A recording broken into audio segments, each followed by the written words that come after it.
Okay students, welcome back. This is lab number 6. In this lab we'll be exploring rotational motion of rigid bodies. To be specific, we'll be calculating the moment of inertia of a flat disk with a hoop and a rod with 2 cylinders. To do so, we'll be using a rotational sensor from Pasco.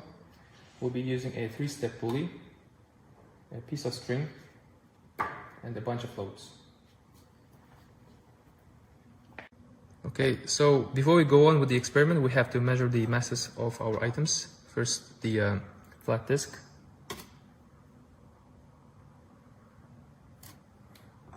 The hoop.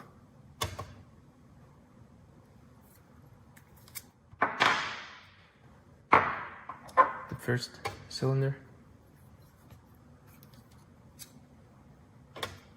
The second cylinder.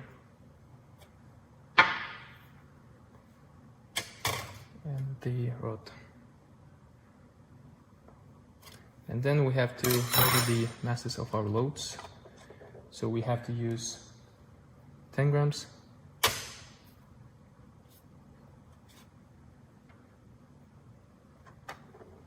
20,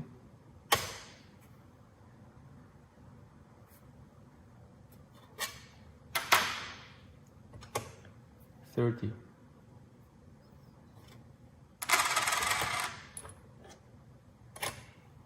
40, 50, and we have to use a plastic hook as well. So our total mass will be the masses of the loads plus the mass of the hook. Now let's measure the diameters of the flat disk and the hoop, the outer, the inner. Okay.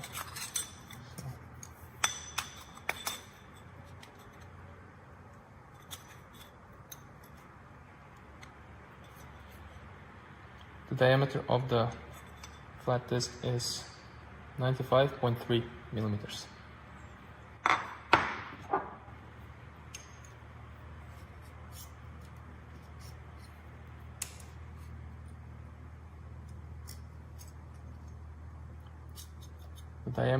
The outer diameter of the hoop is 76.4.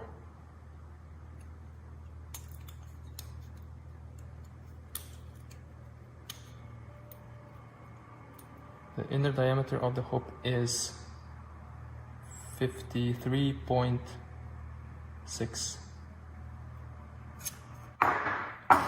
Now the length of the rod. Now this will be less accurate, so it's 38.2 centimeters.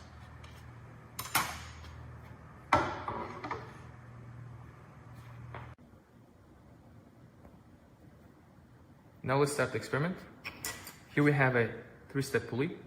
We'll be using the middle pulley, and at the other end of the string we have a hook to which we will be adding our loads: 10, 20, 30, 40 and 50 grams. So let's put the pulley back on this spindle. You have a flat disc. Let's put it on the 3-step pulley like this. Fix it with this screw. Now, this string will be going through the other pulley like this. Let's wind it this way. Okay. Now we'll be adding our masses one by one, and we'll be measuring the linear acceleration of the loads. Let's start with the 10-gram mass.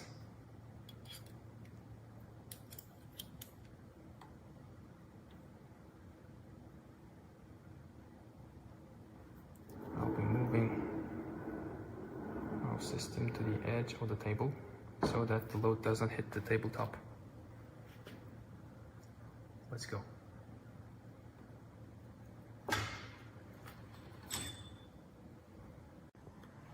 Now we'll have to set up our data studio. We have to find angular acceleration, so it's better that we measure angular velocity. The sample rate is too low. Let's move it up to 50 Hertz. Now close. So we have angular velocity versus time. Now let's start. Okay, so in this first part, we see our load dropping and moving with constant angular acceleration. Now the second part is the part when the pulley is rotating the other way. So these points are irrelevant. So we'll be focusing on these points. Let's select some data points like this. We'll be fitting a line, and the slope here will be our angular acceleration. We have the slope and the slope error. Now this is the graph for 20 grams. This is the graph for 30 grams. This is the graph for 40 grams. This is the graph for 50 grams. Now we're done with the flat disc. We have to add the hoop. We'll be using the pins to connect it to the flat disc. Now they can move together. So we'll be using the same masses, 10 to 50 grams, and measure the angular acceleration of the system. This is the graph for 10 grams when we have a hoop and the flat disc. You'll notice that the slope is quite small compared to the first part. That's because our system is much heavier. This is the graph for 20 grams. This is the graph for 30 grams. This is the graph for 40 grams. This is the graph for 50 grams, the last one. Let's continue with the second part. To continue with the second part, we'll be using a rod with 2 cylinders. We have to connect it to the 3-step pulley, but connecting it this way is not the best way. Let's pull the 3-step pulley out and put it back the other way. Now this way, we'll be able to connect the rod to the pulley easily, like this. Now we have to use our 5 masses from 10 grams to 50 grams and measure the angular acceleration of the system. This is the graph when we have a rod and 2 cylinders, and the mass is 10 grams. This is the graph for 20 grams. This is the graph for 30 grams. This is the graph for 40 grams. This is the graph for 50 grams. Here's an optional part. We have a flat disc. We have to spin it. It will have its own angular velocity. Now, while it's spinning, we have to drop this hoop on top of it. We have to try to drop it such that the hoop and the flat disc are concentric.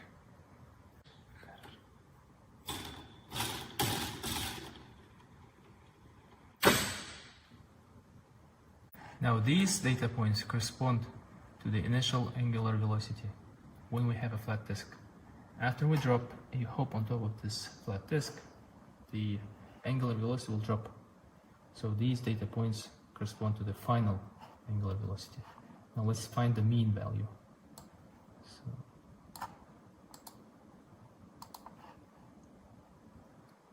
this is the mean angular velocity, and its error.